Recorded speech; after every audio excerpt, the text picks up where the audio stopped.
It was early morning when I heard the distant hum of a tow truck engine, a sound I knew all too well. Karen had once again decided to overstep, this time targeting my truck, claiming it was illegally parked and needed removal.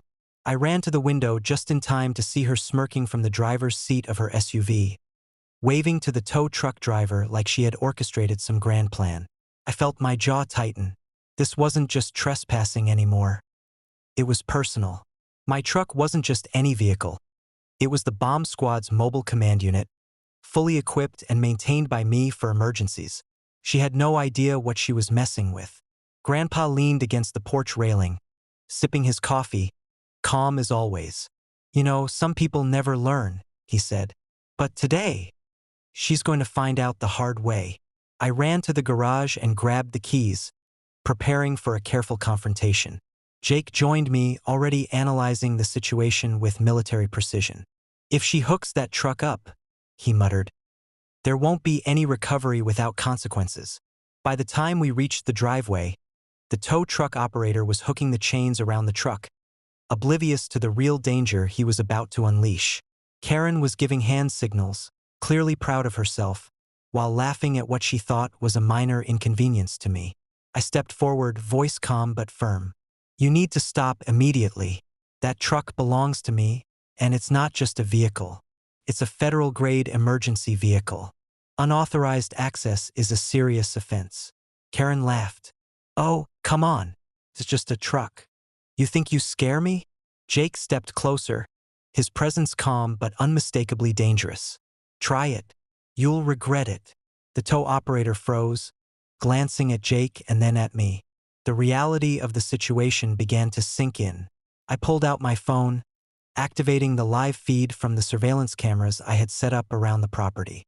Karen's smug smile faltered as she saw herself and the tow truck being recorded in real time. Grandpa raised an eyebrow. "I'd advise backing off," he said, his voice steady. "You don't know what you're dealing with."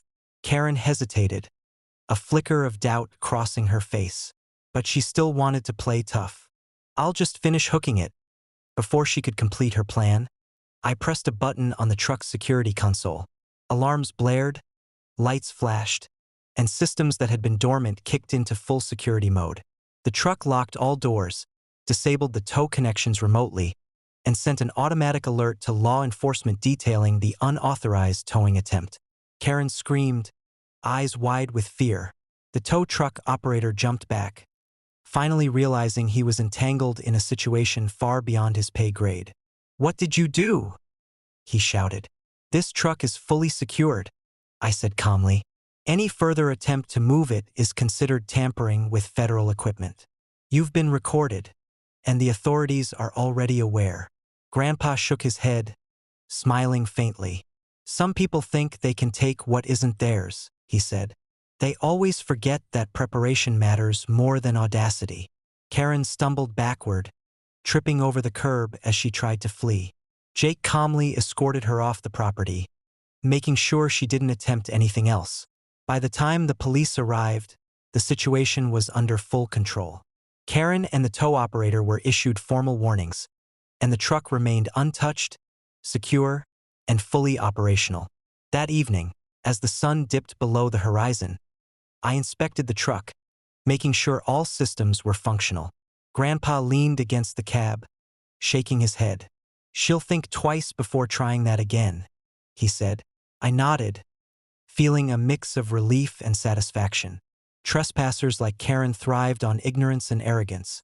But on my land, mistakes had consequences, and the consequences were swift, precise, and unforgettable. By nightfall, the ranch returned to its calm rhythm, the only evidence of the morning's chaos being the lingering adrenaline and the knowledge that our family and our property were untouchable. Karen's audacity had met reality, and reality always won.